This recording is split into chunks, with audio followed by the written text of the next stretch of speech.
Another couple of jobs here. The drive shaft, I thought it had snapped, so I've taken this is the original Subaru boot. It's not split. I thought that was split.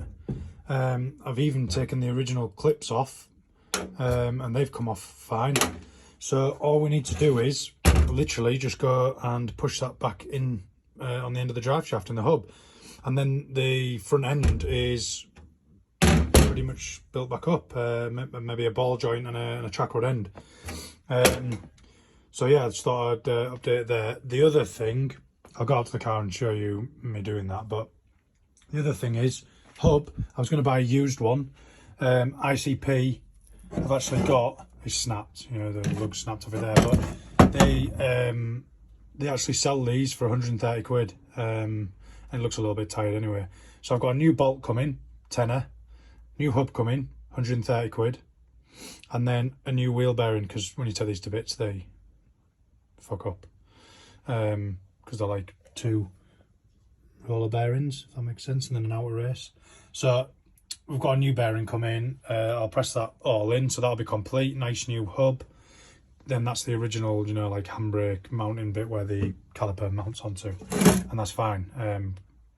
That's, yeah, they've got the ABS sensor in it as well.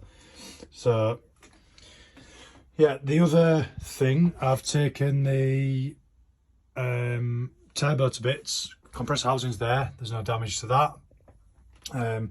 That's the CHR8. It's seized. It does turn eventually, but yeah, I think what's happened is the shaft, with it being so thin, I think is warped, you know, with the heat, rather than collapsed bearings. But yeah, there was a bit of a pig to get it out of the exhaust housing, but it's out. Pulsar, shout out to Mark. He's sent me ones that should be here maybe today, I'm not sure, but he's going to have that back and get this actually rebuilt. So we've always got a spare ready to go. So yeah, I'll go up to the car and show you this bit, you know, putting the shaft back on, getting that front end built back up. Even the CV boot still, I'm going to use the same one. All the drive shaft did was just pop out, so it's fine. I've just got to put that back on. I'm even going to use the same fucking clips. I'm just going to take that A bit out, you know, same like what I've done there, and then repinch them. Fucking sound.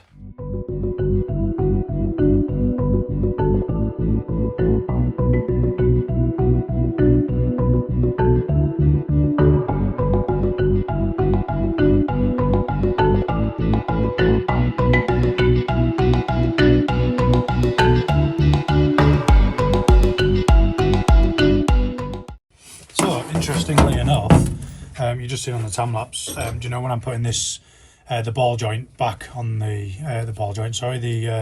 CV joint back on the end of the shaft? We've obviously got to take the ball joint off. And initially I thought, oh, there's nothing wrong with the ball joint, and there isn't, apart from, strip this off, where it slides into the hub. So it goes into the hub like that. There's like a bolt that goes through, and that's what goes into this groove and stops, you know, retains the ball joint from coming out of position. So what's actually happened is it's slipped past that bolt. Can you see there?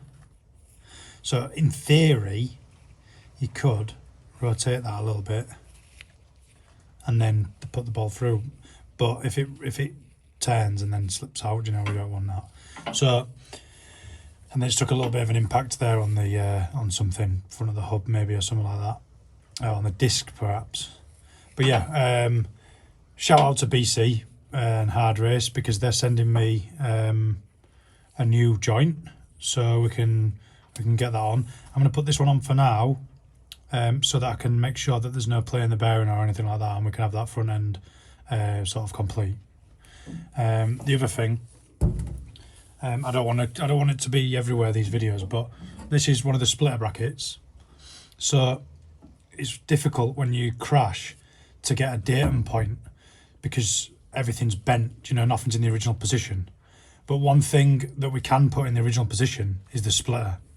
So and that's important for how I've originally set up, the geometry of the splitter and stuff for the aero side of things. So this bracket, once straight and put back into, bolted back into place, I can hang the splitter off of this, mounting point, and then that'll give us the original placement location of the splitter, at the front of the car, and then I can rebuild the subframe to suit that, if that makes sense. But yeah, I just thought I'd come in on the bench and show you about that. So we're just going to go back. We'll be back out to the car now and finish. Just come in here to get a brush, to clean the just a nylon brush, just to clean the grease out and the dirt out. Excuse me, out of the end of the drive shaft. The splines, so that it snugs nicely into this joint.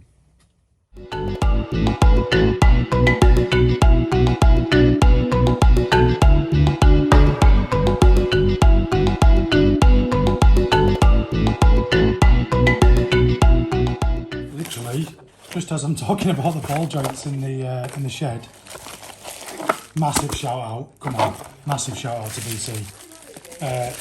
Next day, ball joints. So we don't need to fit the old one now. We can fit the new one.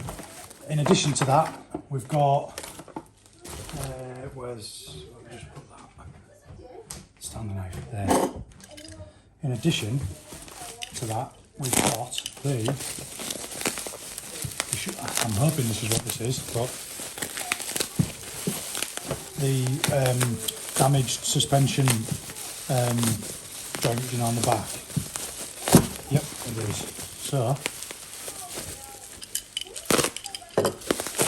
yep, there we go. Yeah, it's the right one, rear left, yep, motor, yep, absolutely perfect. So, a lot of people say,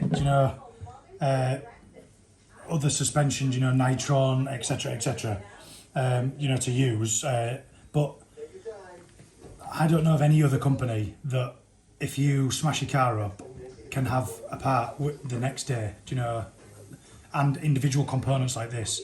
If it's other companies, you have to send the full unit back to them, and then, have them tear it down and inspect it and check that it's all right, and then change the part, and it's a small fortune. But these are very reasonably priced, all, available individually. I think this is about, don't quote me, but maybe 60 quid, something like that, maybe even less. And obviously you've seen I'll go and get the other one and show you. We're swapping it over in a minute, but it's mangled, it's all twisted over, and this is all ovaled. But yeah, new one. So that's the back end of the car, a little bit closer. Front end of the car should be back together today, because that's the only part that we were waiting for. Well, I say that other than a track rod end, but they've got to come from Europe, the track rod end, so yeah. What's the last box that we've got is, it should be, the bent lateral arms, which it says it was in. Trash the place. There goes the drink.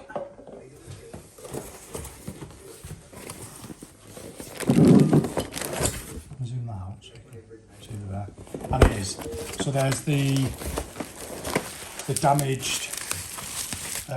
Is this the right side? That's the other side, I think. Is it? No, that's the right side.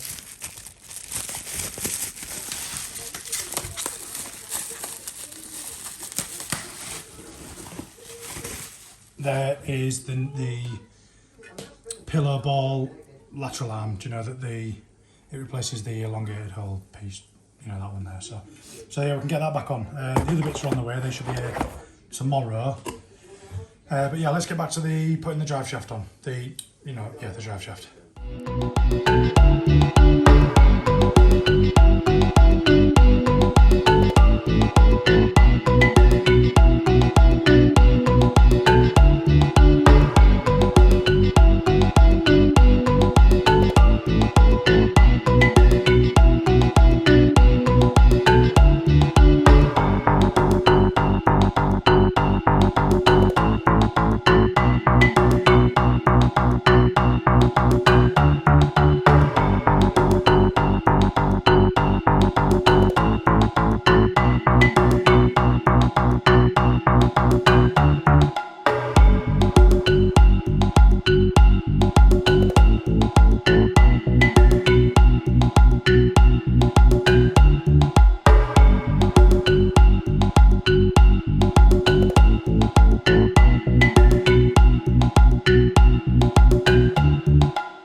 done is straightened out them two brackets, what I was talking about earlier. You know them, it's caught. These ones. Bitten the one out right at the back there. Can we see it? If it'll focus. That one there, straight, sort of, maybe. And that one's straight, that side there. So everything's lined up, geometry-wise. Geometry, should I say, where the splitter was previously, you know, with the outside of the wheels there. And yeah, it's not actually moved. This one's not moved at all. That's square still. It's only moved back like that much, about 2 inch. Same on that side. So literally, all I'm going to do now is get the trusted lump hammer on the back of there and whack it back. Put them back in, and then reinforce and cut and re-weld where I need to. So this sort of area will probably need a bit of work, but it is only holding the radiator up and the bottom of the intercooler, because the top of the intercooler goes on here. So yeah, as good as it can be, really. So yeah, let's give it a whack and see what it does.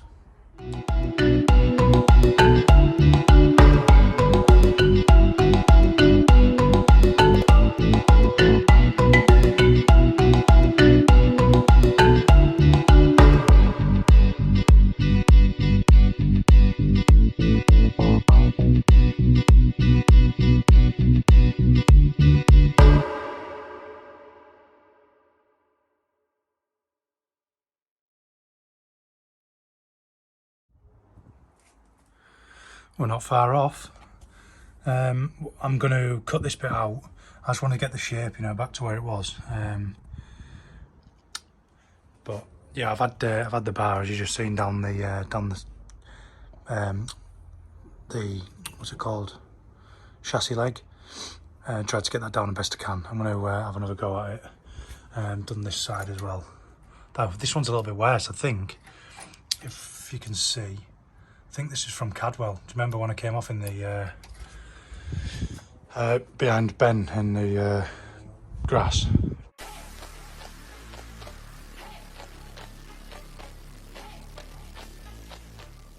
Yeah, we're not far off. Oil cooler is going to go back exactly where it was, you know, on the little bracket that I made there and there. Intercooler back on its peg there.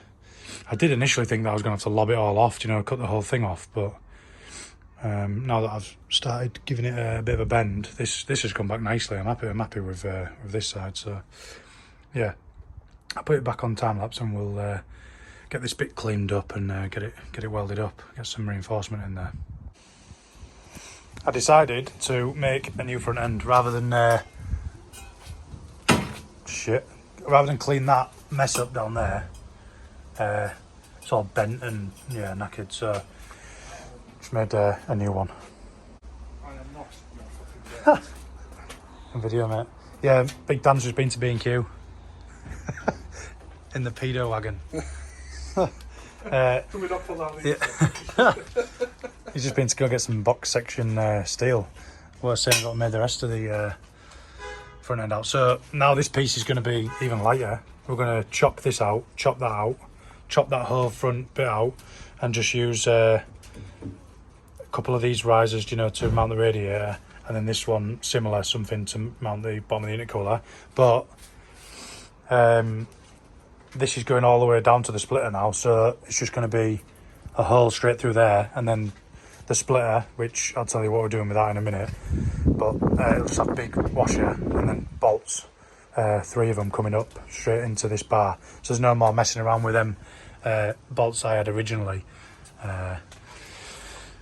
But yeah, let's I've got to dig the welder and somehow get the welder and the gas bottle down that gap there,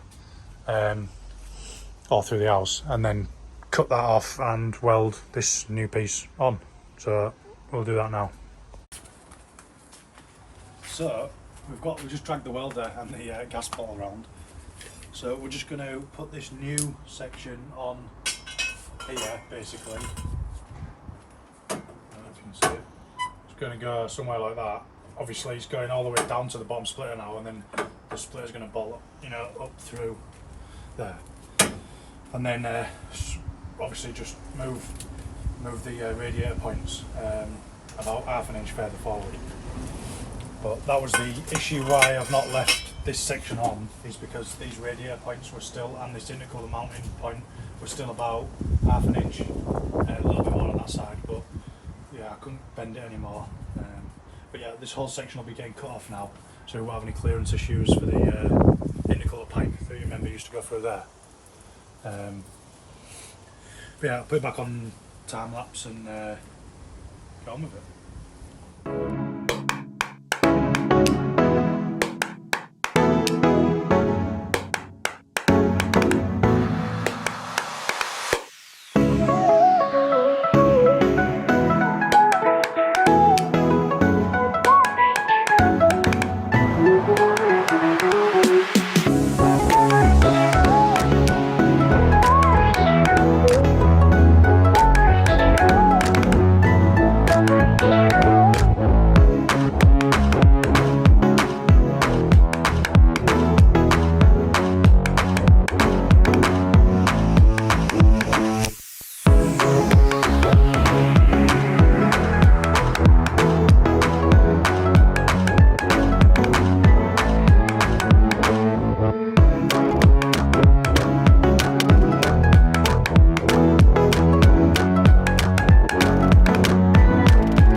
That bit's welded on now, nice and straight. You can see how far out the previous one was.